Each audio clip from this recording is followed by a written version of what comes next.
Hello, good morning সবাইকে। তোমরা সবাই কেমন আছো?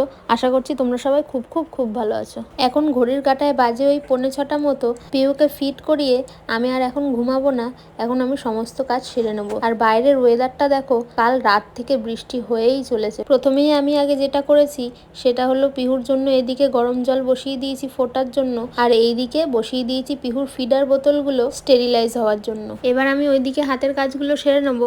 প্রথমেই আমি আগে টেবিলটা পরিষ্কার করে নিচ্ছিলাম, তারপর এদিকে আমি টিভিগুলো মুছে নিচ্ছিলাম, আর পিহুর এদিকে কয়েকটা জামা বেরিয়েছিল সেগুলোও বার করে নিচ্ছিলাম। এইগুলো সমস্ত কিছু পরিষ্কার করে নিয়ে তারপর আমি ঘরটা মুছে নেবো।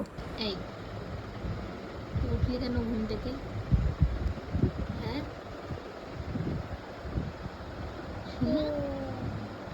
উঠলি কেন?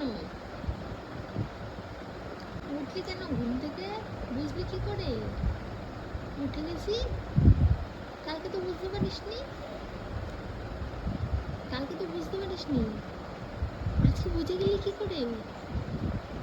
ওইদিকে আমার পুরোপুরি কাজ এখনো সম্পূর্ণ হয়নি, কিন্তু এদিকে পিহু যেহেতু ঘুম থেকে উঠে গেছে তাই আগে ওকে এদিকে নিয়ে কিছুক্ষণ ঘুম পাড়ানোর চেষ্টা করছিলাম। ওকে ঘুম পাড়িয়ে নিয়ে তারপরে আমি সমস্ত কিছু হাতের কাজ সেরে একেবারে স্নান করে নিয়েছি। তারপর আমি এখানে টিফিনটা খেয়ে নিচ্ছিলাম। আজকে যেহেতু রবিবার, রাহুলেরও অফিসে ছুটি ছিল, ওই জন্য সকালবেলা খাবার কিনেই এনেছে।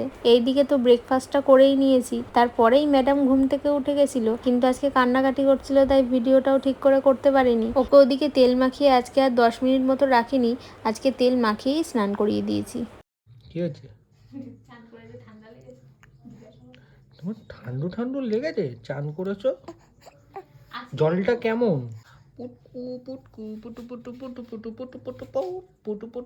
ওইদিকে ওর পাপার সঙ্গে খেলা করছে, আর আমি ওদিকে দেখে আসি আজকে দুপুরে কি রান্না হয়েছে।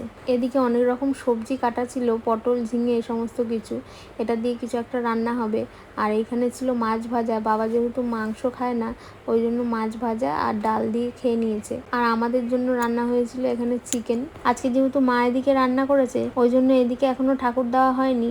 রাহুল স্নান করে পরে এদিকে ঠাকুরটা দিয়ে দেবে। আর পিহু ম্যাডাম ওইদিকে ঘুমোচ্ছে, তাই আমি এদিকে লাঞ্চটাও করে নিলাম। আমি ওদিকে খেয়ে উঠতে না উঠতেই দেখি ম্যাডাম এইদিকে ঘুম থেকে উঠে গেছে। হাত খাস না ওইভাবে, কি বাবা, দেখো তুমি একবার। হ্যাঁ বলছে আবার, এই কি? হাতটা পুরো খেয়ে নেবে। ওকে আমি ঘুম পাড়িয়ে শোয়ালাম, উঠে গেলি। এই যে আমি এদিকে এবার পিহুকে নিয়ে বসে আছি, ওর পাপা ওইদিকে স্নান করে ঠাকুর দিয়ে দিয়েছে। এইবার ওর পাপা লাঞ্চটা করে নেবে। এখন ঘড়ির কাঁটায় বাজে ওই সন্ধ্যে 6টা মতো। আজকে ঘুম থেকে উঠে আমিও কিছুটা সারপ্রাইজড হয়ে গেছি, কারণ সন্ধ্যেই আমাদের বাড়িতে চলে এসেছে আমার মা, বাবা আর আমার ছোট কাকিমা। মা কিন্তু আমাদের বাড়িতে এসেই কিছুক্ষণ গল্প করে পিহুর মাথার সর্ষের বালিশটা সেলাই খুলে গেছে, সেটা কিন্তু মায়ের ঠিক চোখে পড়ে গেছে। তারপর মা সেটাকেই সেলাই করে দিচ্ছিল। আমি কদিন ধরেই ভাবছিলাম সেটাকে সেলাই করব, কিন্তু সময়ের অভাবে সেটা আর হয়ে উঠছিল না। মা এসেই আগে সেটা করে দিয়েছে। মারা ঠিক এইরকমই হয়, কিছু না বলতেই সমস্তটা বুঝে যায়। আর পিহুকে দেখো এখানে দিদুনের সঙ্গে কি সুন্দর খেলা করছে।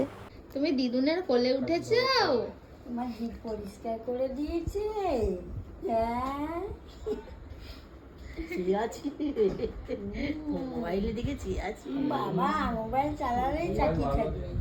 আমার বাপের বাড়ি তো সামনেই, কিন্তু আমার ছোট কাকিমার বাড়ি সেই সুভাষ গ্রামে, অনেকটাই দূরে। আজকে ওখান থেকেই পিহুর সঙ্গে দেখা করবে বলে এসেছে।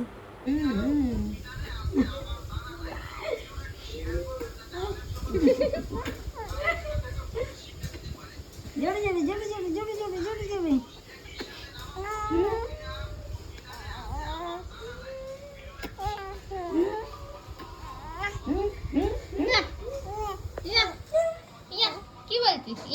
কি সুন্দর হাসলো জোরে।